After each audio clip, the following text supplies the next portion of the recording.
Olá pessoal, tudo bem?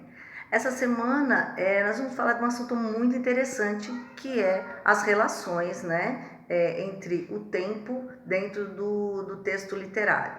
Bom, então vamos falar primeiro da construção composicional em relação ao tempo. Então, aqui a gente vai lembrar que a literatura, ela pode criar um tempo e o espaço que ela quiser. Então, ela pode falar sobre uma história no passado, ela pode falar uma história no presente e pode falar uma história no futuro, em qualquer lugar do mundo ou um lugar imaginário. Bom, mas quando eu vou fazer uma reconstrução de um texto no passado, eu tenho que levar algumas coisas em consideração, tá?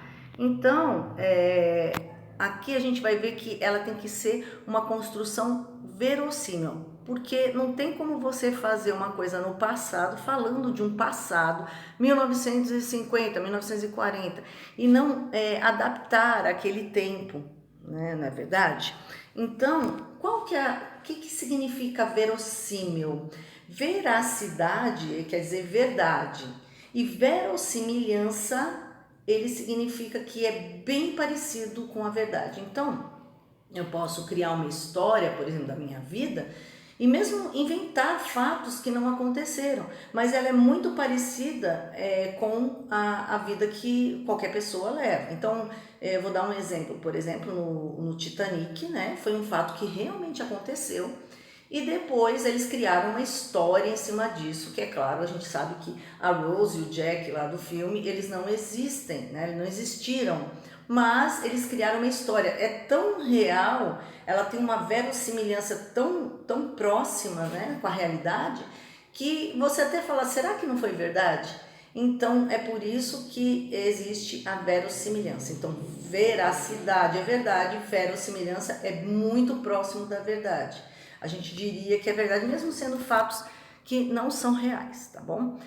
Bom, então a gente vai ter que, se a gente for fazer isso, a gente vai ter que fazer uma análise do passado, né? Então a gente vai ter que ver, porque existe um vínculo entre a literatura e a vida real. Se eu falar assim, então em 1940, sei lá, as mulheres andavam de biquíni na praia, né? Em 1920, as mulheres andavam de biquíni e fio dental na praia. Não dá para acreditar, porque isso não acontecia. Ele tem toda uma história dentro do passado, então eu tenho que analisar o quadro social da época e a interpretação do indivíduo dentro do contexto. Então, por exemplo, o indivíduo ele não pensava da maneira que ele pensa hoje, então a gente tem que fazer essa ligação. Então eu coloquei algumas imagens aqui, olha, essa foto deve ser representando mais ou menos 1960, deve ser mais ou menos 1960, né?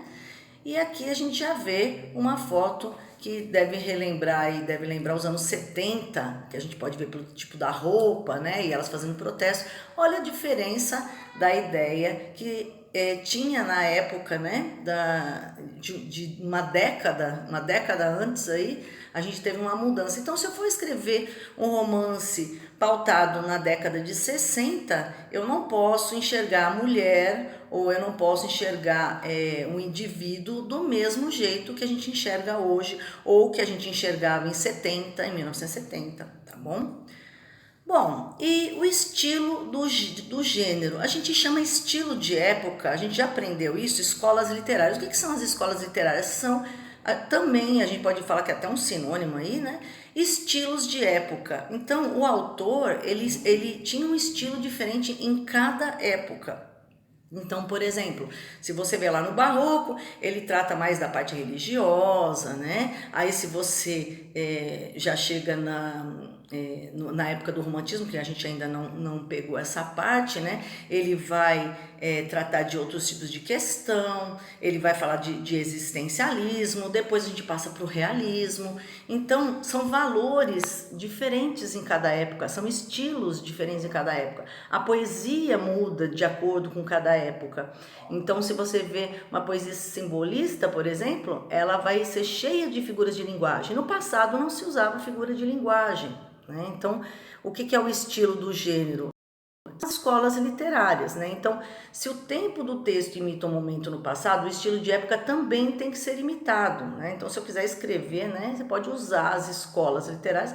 Quando você lê um texto do passado, você consegue identificar algumas marcas nele. E é bom porque se você for um dia querer escrever um romance, você pode utilizar esses mesmos valores, essas mesmas ideias da época, né? Então, a descrição dos lugares, objetos, roupas, tal, e quanto na linguagem e temas que eram utilizados. Então, olha, o que é um estilo de época? É a maneira de ver e de expressar o mundo refletindo características próprias de uma época histórica. Então, você está vivendo uma época histórica, então você tem toda uma diferença de trajes, você tem uma diferença de lugares, de ideias, de temas, tá? Então, a gente podemos aí chamar as escolas literárias de estilo de época, porque elas foram escritas naquela época. Se eu fosse reproduzir uma época, eu poderia me basear em algumas dessas escolas literárias, tá bom? E o texto literário, né, e o tempo, nós vamos falar aqui um pouquinho da história da Memórias Póstumas de Brás Cubas. Então, eu já falei do tempo cronológico, que é um tempo que você começo, meio e fim. Então, se eu tenho uma biografia, por exemplo, eu tenho o nascimento da pessoa, depois, quando ela estudou, depois o casamento dela, até o dia da morte. Esse é o tempo cronológico.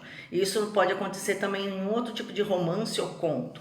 Mas eu posso ter também outro tipo, que é o romance psicológico, né? Então, o que é o romance psicológico? Ele acontece aí na memória das pessoas, na mente das pessoas. Então, ele pode relembrar, ter flashbacks aí. Então, eu vou dar um exemplo aqui do Memórias Póstumas de Brás Cubas, que o autor, nesse caso, ele rouba a ideia do tempo, porque ele conta a história no além-túmulo. Então, ele morreu e ele começa a contar a história dele, as coisas que ele fazia e tal. Então, assim, para nós é estranho, porque depois da morte não vem mais nada, e depois da morte veio todas as lembranças dele. Ele começa contando ele no caixão mesmo, né, no túmulo dele.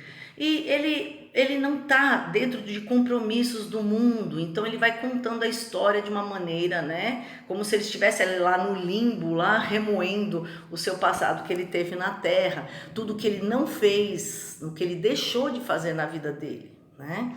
Então, na literatura, esses flashbacks, né, que vão buscar as coisas lá de alguma época que não tem uma ordem cronológica, essa memória aí, né, dos personagens também é chamada de tempo psicológico. Bom, e aí eu coloquei um trecho aqui, ó, da Máquina do Tempo, do livro A Máquina do Tempo, do Wells, né, do George Wells. Então, você está equivocado ao dizer que não podemos deslocarmos livremente no tempo. Por exemplo, ao me lembrar vividamente de um incidente, volto ao momento em que ele ocorreu. Estou com o espírito ausente, como se costuma dizer. Dou um salto ao passado. Então, quer dizer, ele faz um flashback aí. Então, num livro, por exemplo, você vai ver que uma pessoa, de repente, do nada, ela lembra lá. Então, eu posso começar uma história do final, no momento atual que o personagem está vivendo, e aí ele volta. O Dom Casmurro também faz isso, ele começa falando o livro Dom Casmurro, também do Machado de Assis, né, que é Memórias Póstumas do Machado de Assis, e ele tá velho e ele começa a lembrar de coisas do passado. Então ele não tem um tempo cronológico, é um tempo psicológico. Bom, outro filme, aqui eu vou falar de um filme que ele tem um enredo, né, que também ele foge aí da ideia normal, né, de tempo cronológico, que é o filme Efeito Borboleta. E ele é um universitário que chama Evan, né, ele está aflito aí com dores de cabeça forte, que frequentemente ele desmaia. E aí, quando ele está inconsciente, ele pode viajar de volta no tempo para os momentos que ele teve de dificuldade na infância, os amigos que estavam batendo no outro, uma amiga que ela era molestada pelo pai. E aí ele volta e ele consegue mudar, no sonho dele, ele faz alguma coisa nesse sonho, ou nessa volta ao tempo, ele consegue mudar o passado. Só que quando ele muda o passado, quando ele acorda, ele volta, ele volta para um pesadelo, porque tudo que ele mudou no passado, na verdade, ele acabou mudando de uma forma drástica ruim para ele. Então aí, nesse caso, o autor, ele usa o tempo para mudar o rumo do enredo e ele tem um efeito de causa e consequência. Então, tudo que ele fizer no passado, que ele vai mudar no passado, vai mudar a vida dele aqui, no presente dele, né? Então, eu dou como atividade para vocês uma coisa muito fácil, que é você encontrar um texto, pode ser um filme, pode ser uma poesia, pode ser um romance, né? Um livro que você leu ou que você conhece e que fale de um tempo diferente desse que a gente vive, né? Então, ele volta no tempo, ele vai para frente do tempo. Então, você fale um pouquinho como que isso acontece, como essa mudança no tempo, tá bom? Então, é bem interessante, acho que vocês vão gostar de fazer a atividade e tenham uma boa semana. E esse já é uma atividade para o 4º bimestre, tá bom? Então, vamos lá, quem não fez o 3º bimestre ainda dá tempo e já começar a fazer atividades para o 4º bimestre. Então, até mais, pessoal!